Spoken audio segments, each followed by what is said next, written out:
سید میں ایک مسلمان مومن بات کر رہا ہوں، اہل سنت ہوں سید، گڑی شاہو سے۔ اچھا، گڑی شاہو سے، جی بسم اللہ فرمائیے برادر۔ میں نے ایک سوال پوچھنا تھا سید آپ سے۔ جی فرمائیے۔ سید ہم نے اہل سنت کے بھی جو خیالات ہیں مولا امام مہدی علیہ السلام کے بارے میں اور اہل تشیع کے، سب کے ہم نے تھوڑا سا ریڈ کیا ہے، سرچ کیا ہے، تو سب بے شک انتظار میں ہے۔ اہل سنت اپنے طریقے سے، ہم لوگ اہل تشیع اپنے طریقے سے۔ سید ایک چھوٹی سی بات یہ پوچھنی ہے کہ ان دونوں مکتبہ فکر میں ہم نے ایک چیز دیکھی ہے کہ ہمارے جو اہل سنت بھائی ہیں، جو ہمارے ساتھی ہیں، وہ کہتے ہیں کہ ہم نے پاک رسول کا نام لے لیا تو ہم نے ساری کمپلیٹ اپنی ڈیوٹی جو ہے وہ ادا کر دی، اور جو ہمارے اہل تشیع بھائی ہیں وہ کہتے ہیں کہ ہم نے مولا حسین کا گریہ کر لیا تو ہم نے جنت کما لی، ہر چیز کما لی، ہم نے اپنی ڈیوٹی پوری کر دی۔ تو ہمیں امام مہدی علیہ السلام جب آئیں گے تب آئیں گے، دیکھا جائے گا۔ اس پہ روشنی ڈالیے گا کہ کیا ہم کلمہ پڑھ کے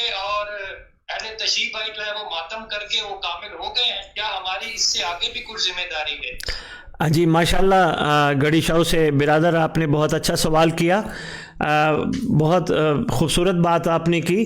واقعی حقیقت میں زبانی جمع خرچی سے کچھ نہیں ہوتا جب تک عمل نہ ہو۔ دیکھیے رسول اکرم صلی اللہ علیہ وآلہ وآلہ وسلم کا جو فرمان یا جو پیغام ہے وہ تمام امت مسلمہ کے لیے ہے۔ تو زبان سے کہہ دیا لا الہ تو کیا حاصل، یعنی اس کا مطلب یہی ہے کہ جب تک کردار نہیں ہوگا اور ہم کوئی اپنے حساب سے کسی چیز کو کر کے یہ سمجھیں گے کہ یہ ہمارے لیے کافی ہو گیا، تو وہ کافی نہیں ہے، وہ ناکافی ہے۔ تو اس لیے کوشش ہونی چاہیے کہ ایسا بن کے دکھائیں جیسا وہ ہمیں دیکھنا چاہتے ہیں۔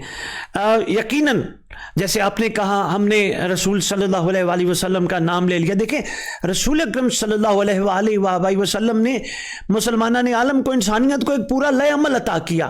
تو ایک پورے لائے عمل میں انہوں نے پورا ایک نظام دیا ہے۔ پورا نظام صرف ان کا نام لینا نہیں، صرف کلمہ پڑھنا نہیں، بلکہ کلمے کو تھام کے رکھنا ہے، کلمے کو سنبھال کے رکھنا ہے، کلمے کا حق ادا کرنا ہے۔ کلمہ ہم سے کیا توقع کر رہا ہے، کلمہ ہم سے کیا تمنا کر رہا ہے، ہم نے وہ کر کے دکھانا ہے۔ تو یقیناً جس طرح برادران اہل تشیع ہیں، آپ نے بڑی اچھی بات کی، صرف ماتم ایسا نہیں ہے، ماشاءاللہ وہ صرف ماتم نہیں کرتے، عبادات بھی کرتے ہیں، نماز بھی پڑھتے ہیں، ماشاءاللہ روزہ بھی رکھتے ہیں، حج بھی کرتے ہیں، زیارات پہ بھی جاتے ہیں، غریبوں کو کھانا بھی کھلاتے ہیں۔ لیکن یہ سارے کاموں کے پیچھے مقصد کیا ہونا چاہیے؟ جو سرکار نے ایک نظام دیا ہے، وہ نظام کا مقصد کیا ہونا چاہیے، اس پہ غور کرنا بڑا ضروری ہے۔ دیکھیں جب تک اس مقصدیت تک ہم نہیں پہنچیں گے پھر اس نظام کو سمجھنے کا کوئی فائدہ نہیں۔ تو سرکار نے تو ایک پورا لائحہ عمل عطا کیا، اس کی مقصدیت تک پہنچنا ہم سب کے لیے انتہائی لازم ہے اور ضروری ہے۔